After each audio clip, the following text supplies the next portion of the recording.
Olá, meu nome é Penélope de Carvalho e estamos lendo o livro O Grande Livro do Ho'oponopono, Sabedoria Havaiana de Cura, dos autores Jean Gracier, Dr. Luc Baudin e Nathalie Baudin.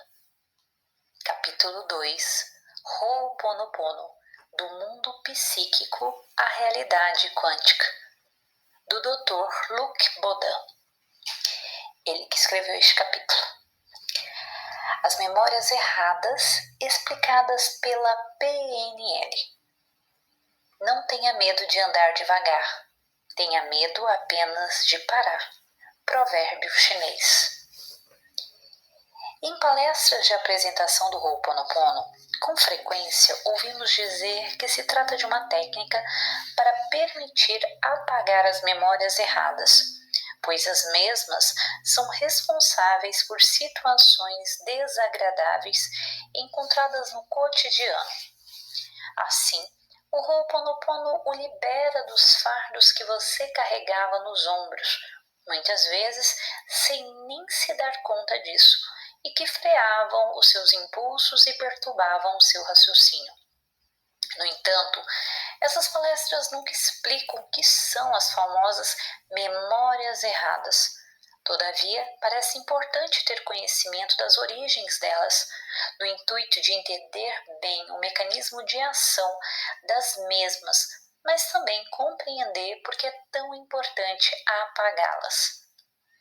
A programação neurolinguística, mais conhecida pela sigla PNL, permite entender as origens dessas memórias perturbadoras. A PNL explica que todas as suas posições na vida, suas decisões e suas escolhas estão diretamente ligadas aos seus valores e às suas crenças. O autor, Dr. Luc Baudin, ele colocou algumas explicações a respeito do que é PNL, valor e crença. Eu vou ler aqui para vocês. Sobre PNL. A programação neurolinguística constitui um conjunto de técnicas de desenvolvimento pessoal e de comunicação, aperfeiçoadas por John Gringer e Richard Bandler nos anos 1970 nos Estados Unidos. Ela permite que as pessoas eliminem seus bloqueios e superem suas dificuldades. Sobre valor, o que é valor? Valor, importância às vezes exagerada que uma pessoa dá a uma coisa, qualidade ou regra de conduta e que dirige a vida dela. Pode ser honestidade, confiança ou busca de sucesso, necessidade de reconhecimento. Crença. Crença é a ação de acreditar em alguma coisa, mesmo sem provas objetivas. Pode ser acreditar em um Deus, acreditar que o universo busca a nossa destruição, acreditar que a vida é difícil, etc. Voltando ao texto central. Se, por exemplo, sucesso social for importante para você, é claro que as decisões que você toma não serão idênticas às de uma pessoa para quem a vontade de agradar e ser amada pelos outros não é primordial. Esses valores e crenças se tornam para você coisas evidentes, tais como o céu é azul ou a grama é verde. Entretanto, eles são totalmente subjetivos e diferem dependendo das pessoas. Estão tão arraigados dentro de si mesmo que você não tem mais consciência do caráter subjetivo deles. Enquanto, a princípio, os seus valores e crenças eram apenas postulados, eles pouco a pouco se tornaram elementos fundamentais aos seus olhos e atualmente comandam a sua vida.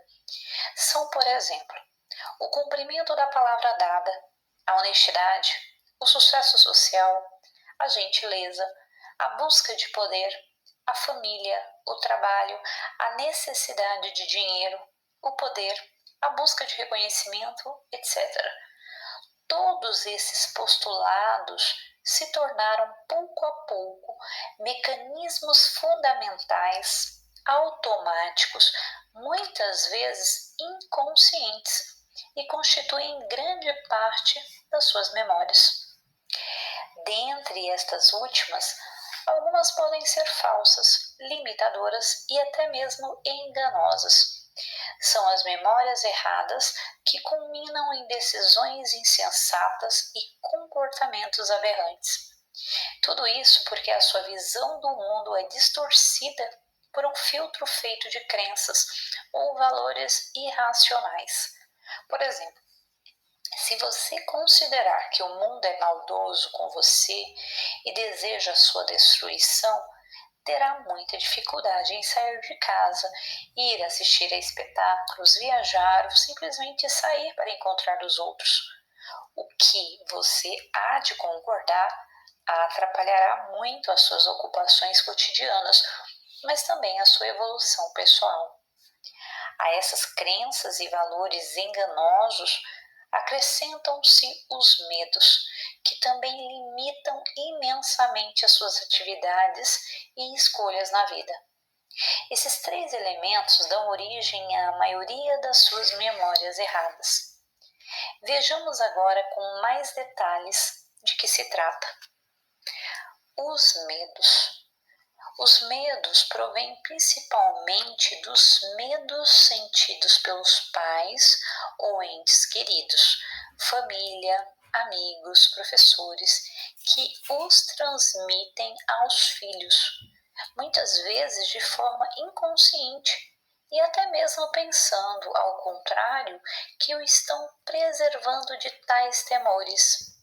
Assim, eles transmitem aos descendentes a sua visão do mundo e dos acontecimentos. Porém, não tenha medo, todos os pais, mesmo os mais atentos, produzem este efeito. Para o Dr. Luc Baudin, ele escreveu o que é medo. Medo, sentimento de inquietude, sentimento em presença de ou ao pensar em um perigo. Definição do Larousse. Esse perigo pode ser tanto real quanto imaginário. Voltando ao texto. Por exemplo, o simples fato de dizer a uma criança para tranquilizá-la: não precisa ter medo da tempestade, programa nela o medo de tempestade. Ninguém diz: não precisa ter medo da maçã, ou não tenha medo da nuvem no céu. A simples frase não precisa ter medo de imediatamente faz a criança entender que, naquela situação, há razões de ter medo, enquanto a mãe ou o pai pensava, ao contrário, estar afastando-a deste pensamento. Entretanto, isso também pode se dar de maneira mais sutil e não passar pela linguagem oral. O não verbal também é muito bem percebido pelas crianças. Elas sentem perfeitamente os medos que os pais experimentam, só de verem a atitude deles, como, por exemplo, a fobia de multidão em centros comerciais. Sem sequer expressá-los para as crianças, elas registram esses temores e os sentem por conta própria. Os medos também se constituem ao longo da vida, de acordo com as situações vivenciadas. Acidentes, lutos, demissões, separações e agressões são, todas elas, situações que podem fragilizar uma pessoa e ser fonte de medo ulteriores. Medo de acidentes de carro, medo de perder o filho, medo de ser demitido, medo de ou a cônjuge largá-lo, etc. Os medos bloqueiam a vida das pessoas e as impede de se realizar. Os valores também interferem diretamente na direção e organização da sua vida. Todo mundo possui entre 5 e 10 valores. Eles constituem as bases sobre as quais você leva a sua vida.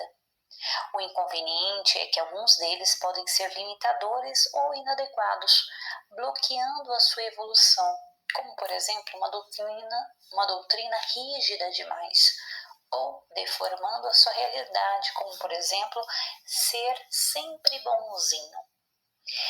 Foi assim que uma moça havia sido programada durante a infância com esse valor. Sua mãe sempre lhe dizia: "Ah, Silvia, se você fosse boazinha, iria comprar pão lá na padaria." Ou "Venha cá, Silvia, seja boazinha e vá buscar os meus óculos que eu esqueci na sala de jantar." Essas pequenas frases, repetidas cotidianamente, criaram na cabeça da jovem uma regra de ouro: ser sempre boazinha, com todo mundo. Isso lhe causou muitos transtornos na sua vida amorosa, bem como na sua vida de mulher, pois ela não sabia dizer não. Sua permanente gentileza chegou a levá-la a se casar com 3 homens, por quem, no entanto, ela não sentia nenhum ardor amoroso em especial. Mas ela nunca havia ousado lhes dizer não, o que a conduziu a 3 divórcios sucessivos, seguidos de uma dolorosa vida solitária. Até o dia em que ela entendeu que todas aquelas situações eram fruto de uma memória errada que ela tinha dentro de si, a de ser sempre boazinha. O Ho'oponopono a ajudou a apagar esse valor limitador. Foi então que ela finalmente começou a ser ela mesma. Passou a realmente sentir que estava viva e os problemas afetivos dela se resolveram. A maioria dos seus valores decorre daqueles cultivados pelos seus pais. Na maior parte do tempo, eles são até uma mistura dos valores do pai e dos da mãe, pois, claro, você sempre tenta agradar ao papai e à mamãe para obter o reconhecimento deles, e isso de maneira totalmente inconsciente. Porém, certos valores podem igualmente se desenvolver ao longo da vida, de acordo com as vivências e experiências de cada um.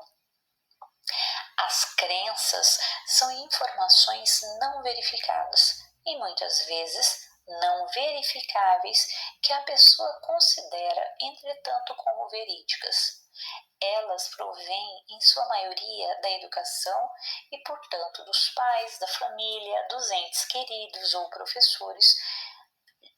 Já outras se constroem ao longo da vida conforme os êxitos, fracassos e situações encontradas. As crenças são elementos com os quais o indivíduo compreende e modela sua vida. Pode ser, por exemplo, a crença de que o mundo é perigoso, ou a crença de que nunca se deve manifestar suas emoções, ou a crença de que a gente não tem nenhum valor, ou a crença de que existe uma justiça divina, ou a crença na reencarnação, etc. Uma crença muda a maneira de enxergar e compreender a vida. Assim, há muitos anos, uma música de Johnny Hallyday, que era um cantor famoso francês, entoava: "Estou com um problema, acho mesmo que eu te amo." Essa mensagem se imprimiu na mente de muitos jovens.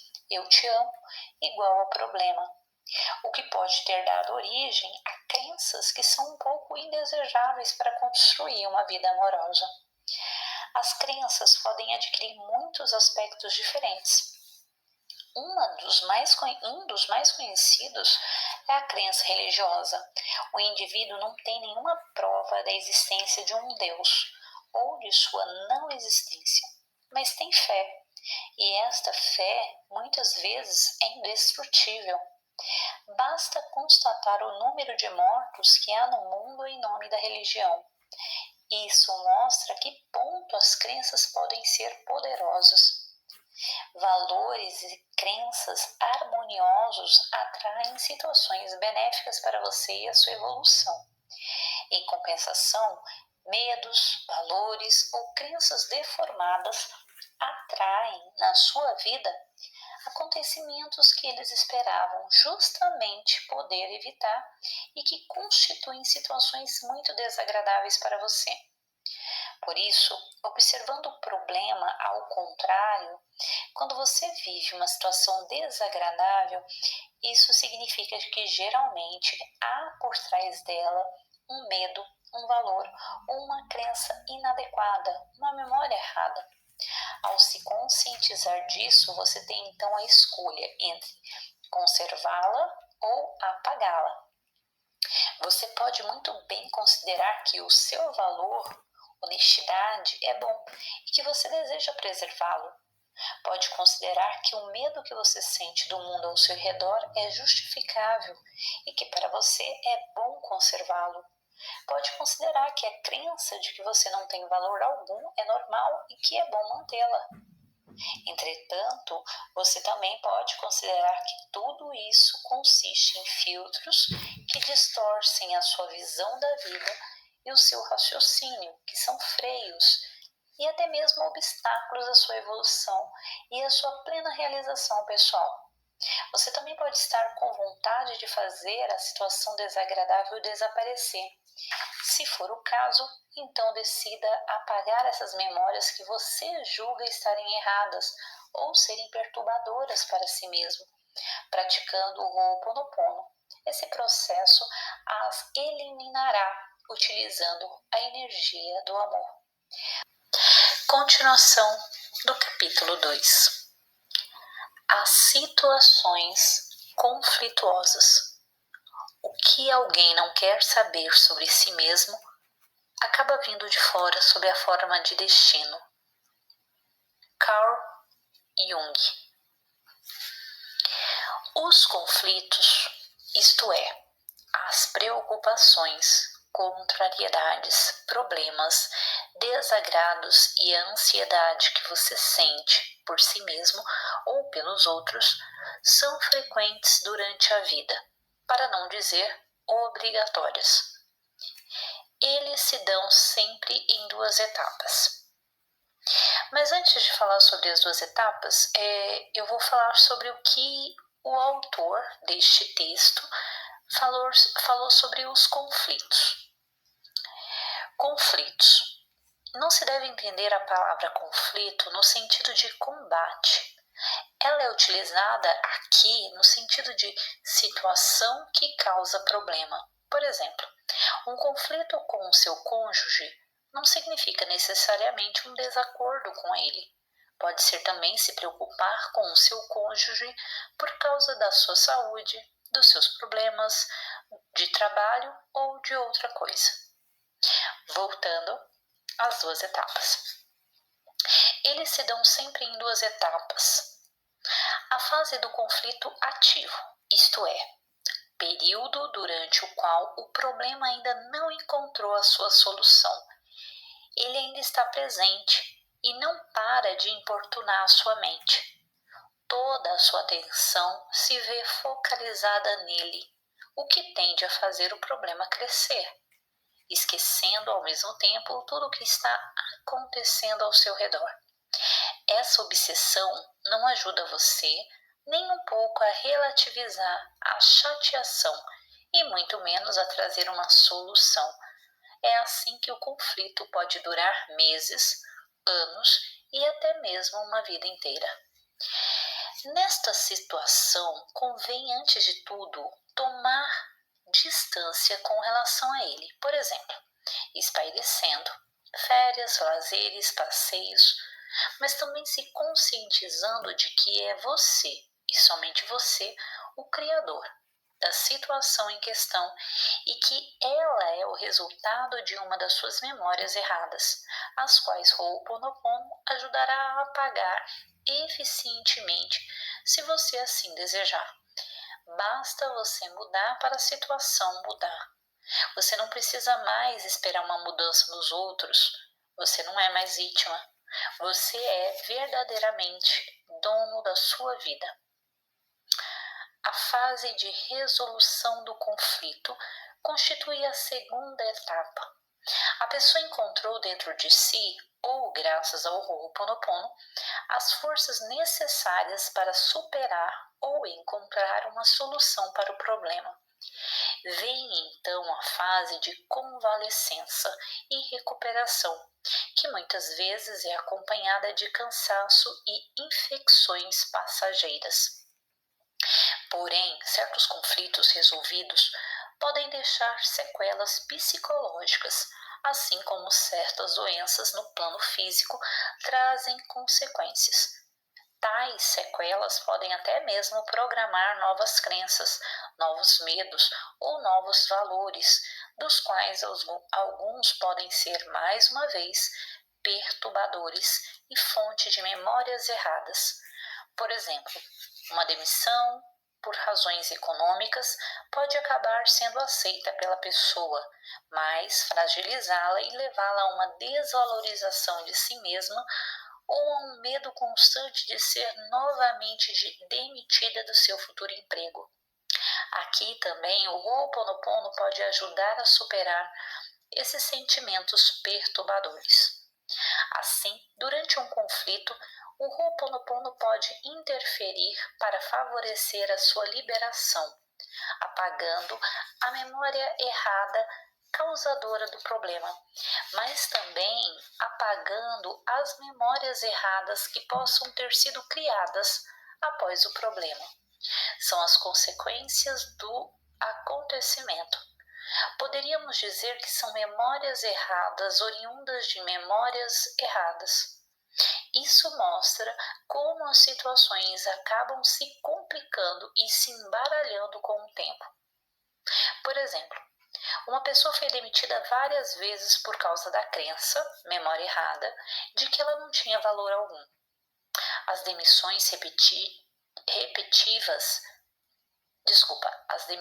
repetitivas geram nela novas memórias erradas, tais como o medo de uma nova demissão, o medo de lhe faltar dinheiro, ou até mesmo a crença de que o mundo é mau, etc. Assim, novas memórias erradas se constituem após acontecimentos provocados por uma antiga memória errada. Isso pode dar origem a encadeamentos infinitos. É por isso que, quando surge um acontecimento desagradável, com frequência é preciso realizar o Ho'oponopono várias vezes para obter o apagamento de todas as memórias que estavam associadas a ele. O Dr. Lane, em sua sala, fazia o Ho'oponopono todos os dias nos registros de seus pacientes. Foi preciso esperar vários meses para que os primeiros resultados fossem sentidos através da melhora deles. Por trás de uma situação difícil, podem se esconder muitas memórias erradas. É somente quando todas essas memórias tiverem sido apagadas que a situação vivenciada melhorará. O ciclo dos conflitos. Não procure mudar o mundo, mas escolha mudar de ideia a respeito do mundo. Yeshua, um curso em milagres. Você talvez tenha notado que as situações desagradáveis que ocorrem na sua vida têm uma chata tendência a se repetirem, como, por exemplo, demissões em série, rupturas sentimentais repetidas, falta de dinheiro, fracasso nos estudos. E isso pode lhe dar a impressão de que a vida está pegando no seu pé. Na verdade, não é nada disso. A causa não vem do fato de que o universo teria más intenções contra você, mas sim de certos medos, crenças ou valores que você tem dentro de si e que perturbam os seus pensamentos, chamando como resultado situações desagradáveis relacionadas a eles. Pois bem, como você permanece sempre com os mesmos pensamentos negativos, você sempre atrai as mesmas situações conflituosas. É lógico. Assim, longe de surgir do nada, um conflito geralmente tem precedentes, ou seja, você já viveu no passado conflitos do mesmo gênero que você negligenciou, e, portanto, não resolveu. Como a memória errada não foi apagada, ela ainda está ativa e continua atraindo novas situações idênticas, o que induz um ciclo de conflitos. O ciclo pessoal dos conflitos. Esse mecanismo explica por que você recria sem parar o mesmo tipo de situação conflituosa. A sua memória errada começa geralmente produzindo na sua vida pequenos desagrados, tais como contrariedades, chateações ou pequenos fracassos. Esses últimos logo são esquecidos e muitas vezes você deixa para lá e não busca a origem deles.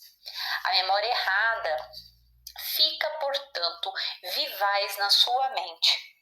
Algum tempo depois, ela se manifesta de novo e produz uma nova situação do mesmo gênero, porém com frequência mais desagradável do que a anterior.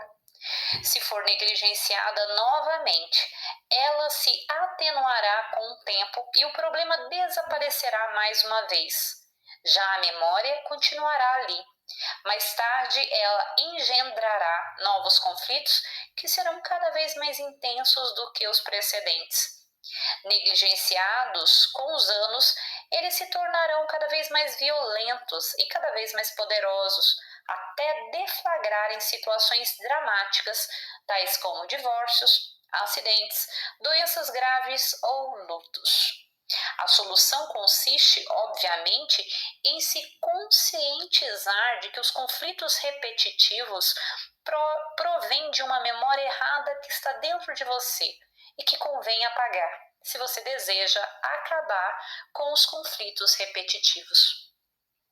Assim, uma moça se casou 2 vezes e se divorciou 2 vezes pela mesma razão. O marido batia nela.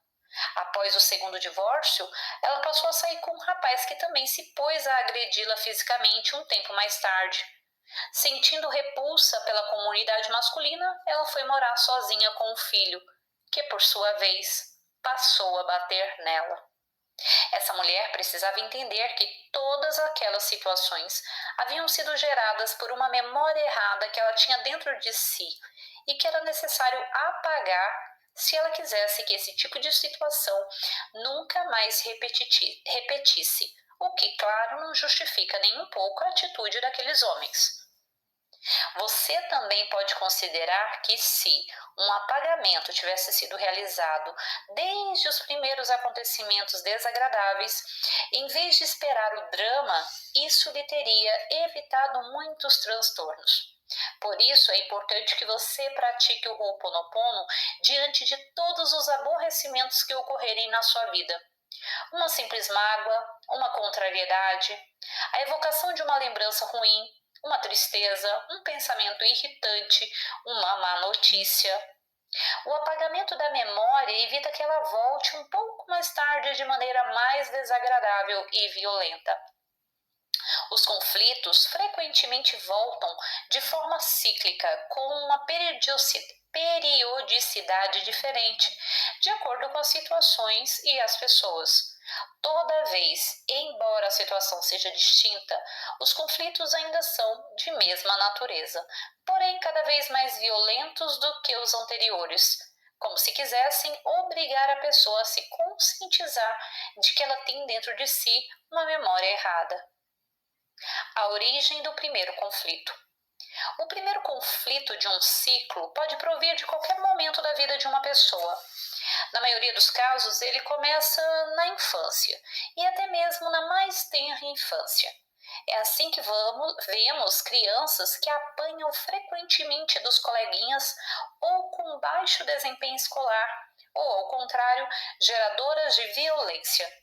Entretanto, a origem do primeiro conflito pode ser bem mais antiga e se situar, por exemplo, no dia do parto ou antes, durante a vida intrauterina. Esse tipo de conflito é muito mais frequente do que se pensa. Durante a gravidez, em útero, a criança sente tudo o que a mãe vivencia. Os problemas do casal, violências físicas ou psíquicas, medos, tristezas, riscos de aborto espontâneo, O feto registra tudo. Além disso, quando da descoberta da gravidez, certos casais se perguntam se vão ter ou não a criança. Na França, o aborto é legalizado até a 12ª semana de gravidez. Isso constitui um trauma terrível para ela, que será gerador de medos. Também há muitas crianças que não são desejadas pelo pai ou pela mãe e que também dá origem a medos, crenças ou valores perturbadores. O parto, além do seu aspecto traumatizante fisicamente, tanto para a mãe quanto para o bebê, constitui o primeiro conflito de separação para o recém-nascido. Separação de sua mãe, que era tudo para ele durante a gravidez. Isso porque durante esse período ela lhe assegurava amor, alimento, calor e proteção. Mais tarde, ao longo da vida, esse conflito de separação se repete com frequência. Separação para ir à creche ou à escola, para ir trabalhar, para se casar, para se divorciar, para se mudar. Porém, a origem do ciclo de conflitos pode se situar ainda mais longe no passado. Assim, os primeiros conflitos e, portanto, as primeiras memórias erradas podem provir da vida intrauterina ou do dia do parto. Tais situações seriam, inclusive, muito comuns. Vejamos isso no parágrafo seguinte. O ciclo familiar de conflitos. Certos estudiosos, tais como Anne Anselin Schutzenberg ou Paola Del Castillo, encontraram uma origem familiar para muitos conflitos. Foi assim que nasceu o que hoje é chamada de psicogenealogia. Definição da Wikipédia. Teoria lançada pela professora Anne Anselin Schutzenberg, da Universidade de Nice, segundo a qual os acontecimentos, traumas, segredos, conflitos vividos pelos ascendentes de um sujeito condicionariam os transtornos psicológicos, as doenças e os comportamentos estranhos ou inexplicáveis deste último.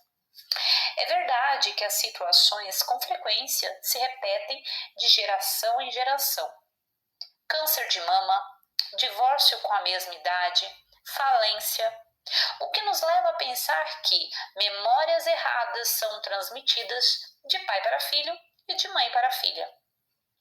Vários elementos podem sustentar e até mesmo explicar a tese do ciclo familiar de conflitos. Há, em primeiro lugar, a hereditariedade, que provém dos seus pais e, claro, através deles, dos seus antepassados. Porém, também não se deve esquecer a educação dada pelos pais, que transmitem, assim, à criança, como já vimos, seus medos, valores e crenças, e, portanto, suas memórias erradas. Logo, os aspectos inatos obtidos pela hereditariedade familiar e os adquiridos realizados pela educação dada pelos pais já podem explicar em grande parte a ocorrência de situações idênticas com os filhos e seus pais ou avós. Falaremos mais adiante da epigenética, ramo da genética que se interessa pela influência do mundo exterior e da experiência vivida das pessoas na expressão dos genes, que constitui uma nova descoberta no campo da genética e mostra que a expressão dos genes é influenciada pelo modo de vida e pelos acontecimentos que ocorrem na vida. Assim, o que os seus antepassados viveram modificou os genes deles, e tais modificações foram em seguida transmitidas às gerações seguintes. Este fenômeno epigenético permite compreender a importância da genética nos ciclos familiares e de conflitos. Se tomarmos o exemplo de um câncer de mama descoberto em uma mãe e depois na filha, algumas décadas mais tarde, é possível apontar várias explicações para esse fenômeno. A presença de genes cancerígenos que foram transmitidos de mãe para filha, tais como os genes hereditários BRCA1 e BRCA2. Hábitos de vida idênticos, ensinados pelos pais aos filhos desde a infância. Alimentação, álcool, tabaco, atividades esportivas e outros. Uma maneira de pensar idêntica, inculcada igualmente desde a infância. Isso é bom, isso é mal, você é boazinha, você é burra, etc., que são fonte de medos, valores e crenças. Trata-se aqui de uma espécie de filtro familiar, através do qual a criança enxergará o mundo pela vida inteira. O mimetismo dos filhos com relação aos pais. Isso se vê na idade adulta, através de profissões idênticas e atitudes idênticas. Pai e filho alcoólatras, mãe e filha divorciadas com a mesma idade, etc. A criança, tendo se tornado um adulto, recria inconscientemente as mesmas situações vividas pelos seus pais, muitas vezes com a mesma idade, tanto as boas quanto as ruins. Em definitivo, não é fácil afirmar a razão exata pela qual a moça sofre o mesmo tipo de câncer que a mãe. Seja como for, o problema de fato passou de uma geração para outra. Bom, eu vou ficando por aqui porque continuação do capítulo 2. Um outro exemplo nos é fornecido por Luísa, que não havia encontrado o homem de sua vida. A moça decidiu mesmo assim ter um filho. Por isso escolheu um genitor, do qual teve um filho que ela criou sozinha. Alguns anos mais tarde, ao retraçar sua árvore genealógica, ela percebeu com espanto que tinha uma tia-avó também chamada Luísa, que havia sido mãe solteira. Depois descobriu o mesmo fenômeno mais longe no passado. Dentre os seus ancestrais, uma outra mulher também havia sido mãe solteira. Assim, àquela família pertenciam 3 mulheres, das quais 2 com o mesmo nome, que haviam criado filhos sozinhas. É difícil, neste caso, falar de coincidência. Segundo a psicogenealogia, seriam sobretudo as últimas 7 gerações que influenciariam a hereditariedade de um indivíduo e que, portanto, poderiam transmitir memórias erradas aos descendentes. Quanto às gerações mais antigas, as memórias seriam apagadas, como que diluídas pelos séculos. Isso parece lógico, senão seria preciso voltar no tempo até Adão e Eva. Apesar de certas pessoas ainda quererem que nós carreguemos o fardo do erro de Adão e Eva no paraíso. Dentre as 7 gerações que influenciam os indivíduos, parece que é a dos avós que predomina, talvez até mais do que a dos pais. Existiria frequentemente uma espécie de contrato familiar realizado no inconsciente da família. Contrato este que daria um lugar especial ou uma missão especial à criança que acaba de nascer, como, por exemplo, cuidar dos irmãos ou criar laços entre todos os membros da família ou ainda cuidar dos pais ou dos avós. Um outro exemplo nos é fornecido por Salomão Celan, que descreve a Síndrome do Jacente, que é um livro dele. Ele explica em seu livro que muitos filhos se veem encarregados pelo contrato familiar de substituir um membro da família que acabou de desaparecer. Um tio morto na guerra, um irmão falecido em um acidente, etc. A própria escolha do nome do recém-nascido predispõe a essa substituição. Jacinta significa jacente, que jaz. Renato, renascido. A criança que vem ao mundo, quanto a ela, não foi informada desse fardo que lhe foi imposto de forma mais ou menos inconsciente pela família. Por isso, ela se submeterá a tal contrato com dificuldade e de má vontade. Entretanto, no dia em que ela tomar consciência desse peso que a família lhe impôs, Sua vida se iluminará e as cores finalmente aparecerão, enquanto até então tudo não passava de escuridão e morte. Aliás, é surpreendente constatar que, com frequência, o simples fato de descobrir uma origem familiar para um conflito, que muitas vezes é um segredo de família, mas também uma memória errada familiar, basta para compreendê-lo e lhe traz uma solução. Tal descoberta age, de certa forma, como uma verdadeira revelação. É como se a pessoa conhecesse desde sempre a resposta para o problema, mas se recusasse a enxergá-la. Por isso, quando a causa familiar é trazida à luz, quando ela é verbalizada, a pessoa sente imediatamente em seu foro íntimo que é a verdade e tudo se torna possível. Ela passa a desejar então apenas uma coisa: ser liberada daquele contrato, isto é, ser liberada daquela memória errada familiar. Ela está, de certa forma, praticando o Ho'oponopono sem nem saber. O Ho'oponopono também poderá ajudá-la a apagar essa memória, pois mesmo que esta última pareça ter sido realizada pela família, não deixa de ser verdade que a pessoa continua sendo, mesmo assim, criadora dessa situação. Assim, os conflitos, situações e problemas tendem a se repetirem de geração em geração. Eles se repetirão muitas e muitas vezes, até que finalmente um elo daquela corrente familiar traga uma solução para o conflito, a memória errada, quebrando desse modo o ciclo infernal. Isso libera os antepassados daquele fardo e ao mesmo tempo dispensa os filhos de terem de enfrentar por si próprios esse tipo de problema. O ciclo das vidas passadas e o karma.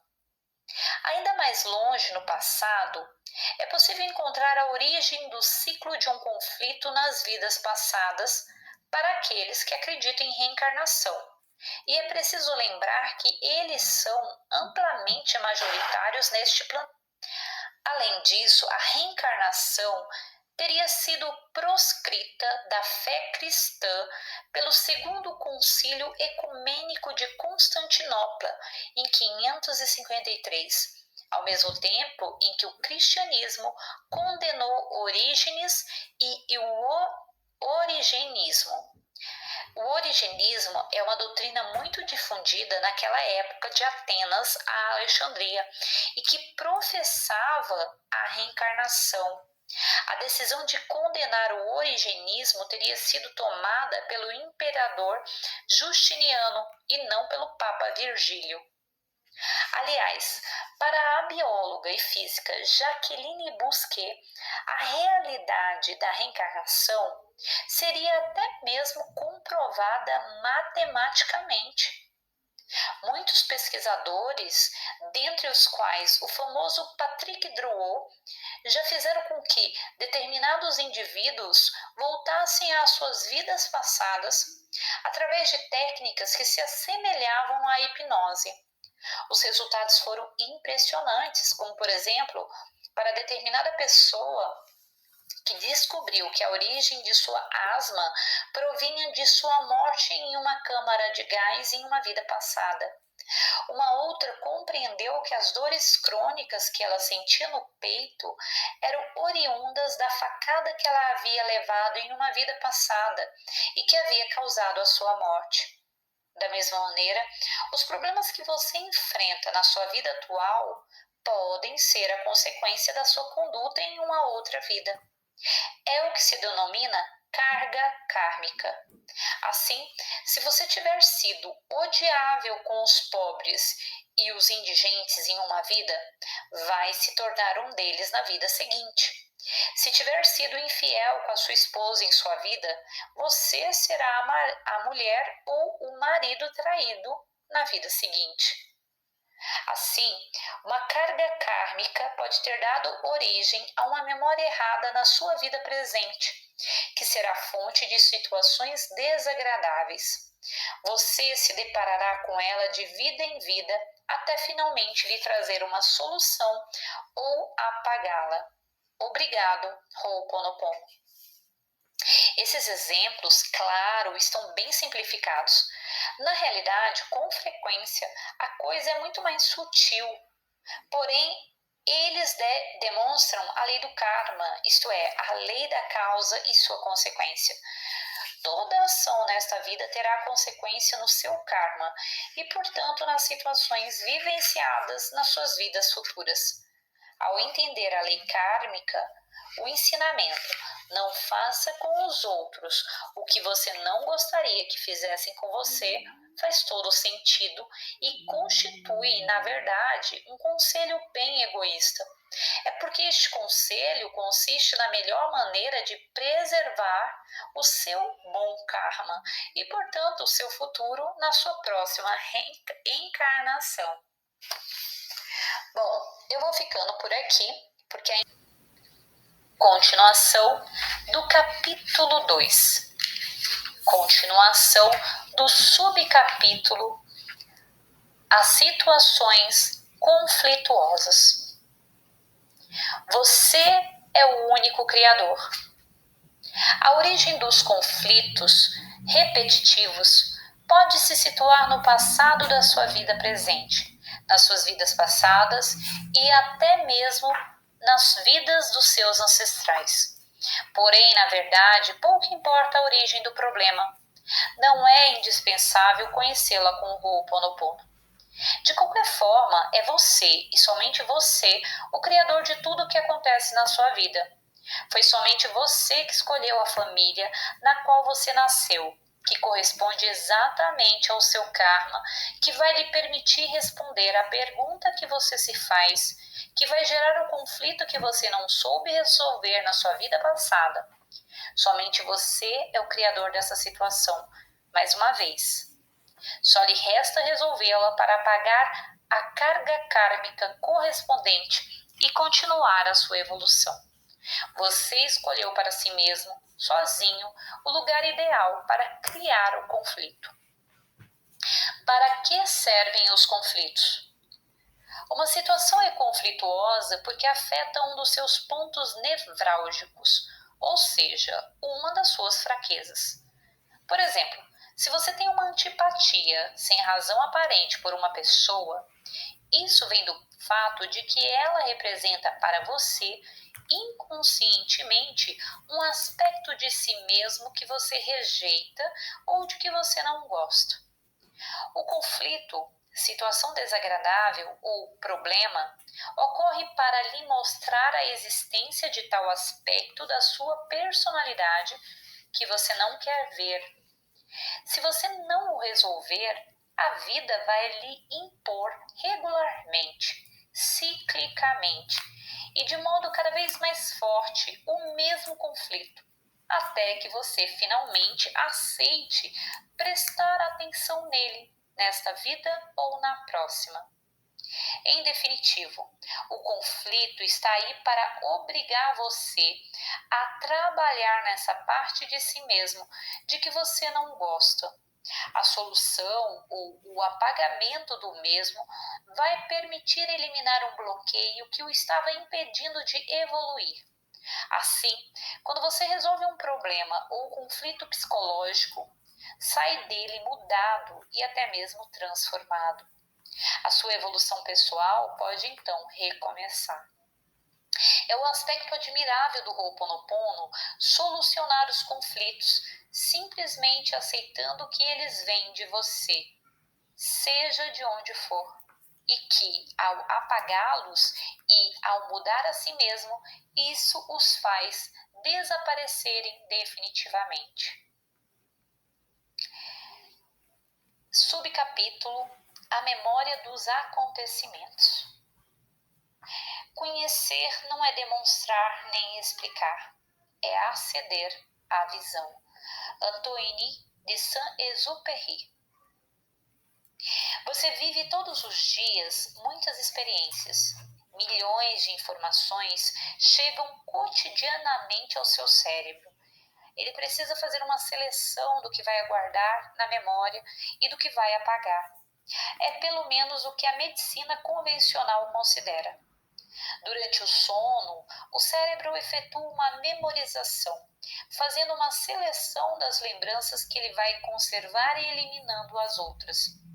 Pois bem, durante esse período de repouso, o seu organismo não tem mais de gastar energia para suas atividades do jeito que ele gasta durante o dia. Caminhada, digestão, concentração, movimentos. Ele pode então concentrar toda a sua energia para restaurar o corpo e gerenciar as lembranças. Os ciclos do sono. Uma noite de sono é constituída de 4 a 6 ciclos, cada um composto por 4 fases. Sono leve ou vigília relaxada, constituído de ondas alfas, de 8 a 13 Hz. Sono lento leve, caracterizado por ondas θ, de 4 a 7 Hz.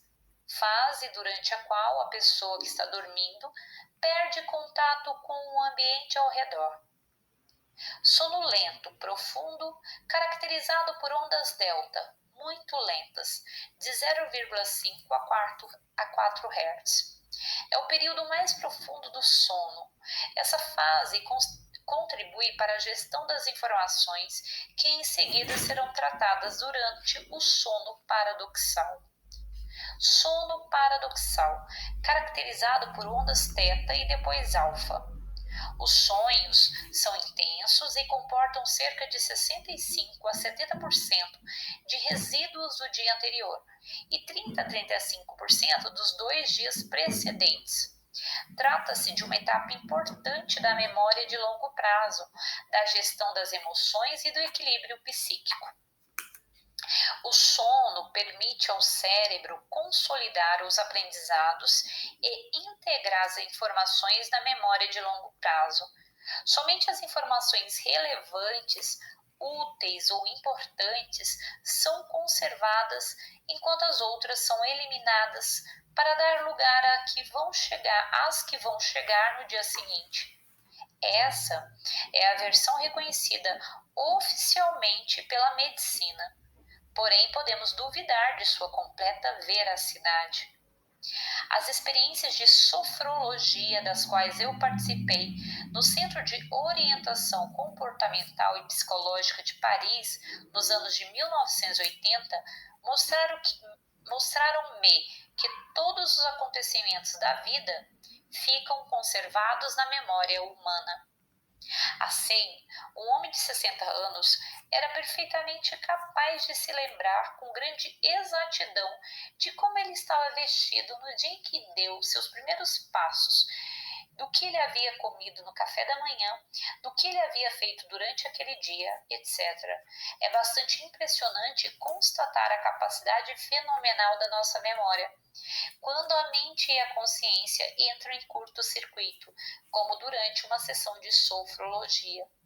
Nos estados modificados de consciência provocados por esta última, pode-se observar que a pessoa guardou todas as informações da sua vida, desde as mais ínfimas e insignificantes até as mais traumatizantes.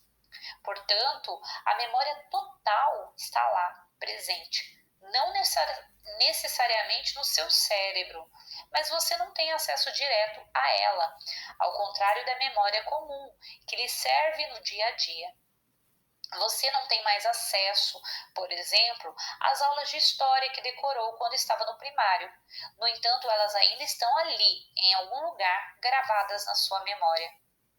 Diante da capacidade extraordinária da memória constatada nos estados sofrônicos, é lógico pensar em todos aqueles pequenos aborrecimentos, todos aqueles pequenos rancores e todas aquelas pequenas frustrações que você vivenciou, das quais você não se lembra mais conscientemente e que, entretanto, ainda estão presentes nos confins da sua memória, podendo ser fonte de memórias erradas que devem ser apagadas.